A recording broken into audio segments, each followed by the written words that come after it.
Now to the latest on whether the state of Indiana will approve a new congressional map that will favor Republicans. Remember, President Trump has asked Indiana's Governor Mike Braun to make these changes, but will they actually happen? Political reporter Ann Ahern is here with what's happened today. Ann? Stephen and Allison, the Indiana State Senate has a Republican majority, but there's been pushback on this redistricting plan. This proposal would flip Indiana's 2 Democratic congressional seats for Republicans. The plan did pass in the Indiana House last week, but the state Senate, it's more divided. Several Indiana lawmakers say they and their families have faced anonymous threats in recent weeks, even bomb threats. There have also been several swatting attempts, with law enforcement called to lawmakers' homes under false reports. Here's what some of those who testified at the committee hearing today said this afternoon. We are using taxpayer dollars to call special sessions and pursue political aims that do not directly improve people's lives.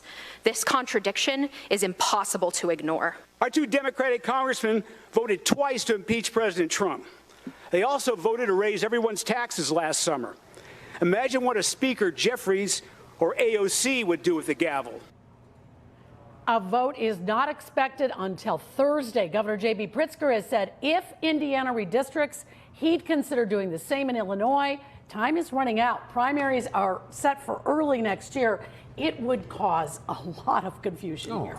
And Ann, one of the 2 districts targeted is the one that's closest to Chicago. What's the reaction there? Yes, Congressman Frank Mervan, who represents Northwest Indiana, in a post that he put today on X after speaking to WNDU while he was in Michigan City.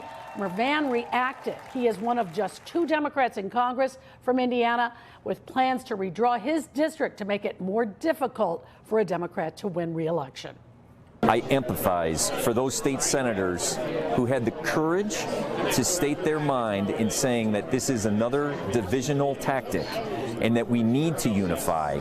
No one should be physically threatened or their families be threatened. And with that courage, I hope that this is finalized this week and we move forward. We will see what happens on redistricting in Indiana. It appears as of today that the Indiana State Senate does not have the votes, but that could change. All right. Could always change. Yeah. All right. Thanks so much, Ann. Keep us posted. Thank you very much.